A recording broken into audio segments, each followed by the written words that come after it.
মধ্যপ্রাচ্যে চলমান সংঘাত এবং হরমুজ প্রণালী ঘিরে উত্তেজনার সরাসরি প্রভাব পড়েছে ইরাকের তেল রফতানিতে। অঞ্চল জুড়ে জাহাজ চলাচলে ঝুঁকি বাড়ায় দেশটির রফতানি উল্লেখযোগ্যভাবে কমে গেছে। পরিসংখ্যান অনুযায়ী ফেব্রুয়ারিতে যেখানে প্রায় 10 কোটি ব্যারেল অপরিশোধিত তেল রফতানি করেছিল ইরাক, মার্চে তা নেমে আসে মাত্র 1,86,00,000 ব্যারেলে। এই ধাক্কা সামাল দিতেই বিকল্প রুটে তেল পাঠানোর সিদ্ধান্ত নিয়েছে বাগদাদ। ইরাকের রাষ্ট্রীয় তেল বিপণন সংস্থা সোমো এপ্রিল থেকে জুন পর্যন্ত পরীক্ষামূলকভাবে প্রতি মাসে প্রায় 6,50,000 টন ফুয়েল অয়েল সিরিয়ার মাধ্যমে রপ্তানির চুক্তি করেছে। এই ব্যবস্থায় ইরাকের বসরা ও বাগদাদ অঞ্চল থেকে ট্যাঙ্কার ট্রাকে করে তেল নেওয়া হচ্ছে সিরিয়ার বানিয়াস বন্দরে।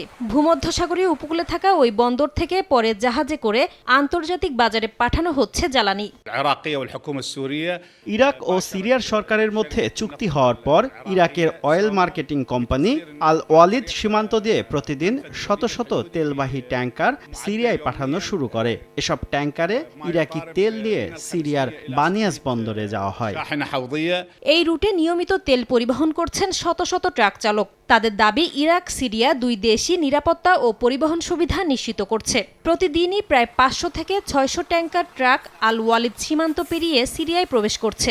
এমনকি ট্রাফিক ব্যবস্থাপনাও এখানে অনেক বেশি সংগঠিত। আমি সিরিয়ায় তেল পরিবহনকারী ট্রাক চালাই। ইরাক ও সিরিয়া উভয় সীমান্ত ক্রসিংয়ে যান চলাচল স্বাভাবিক ও সুসংগঠিত। এমনকি সড়কেও কোনো সমস্যার সম্মুখীন হতে হয় না। বিশ্লেষকদের মতে, মধ্যপ্রাচ্যের সংঘাতের কারণে হরমুজ প্রণালীর উপর অতিরিক্ত নির্ভরতা কমাতে এখন বিকল্প জ্বালানি করিডর তৈরির চেষ্টা করছে ইরাক, যা জ্বালানি বাণিজ্যের ভূরাজনৈতিক মানচিত্রেও বড় প্রভাব ফেলতে পারে বলে মনে করছেন তারা। নাসরিন রুমি, সময় সংবাদ।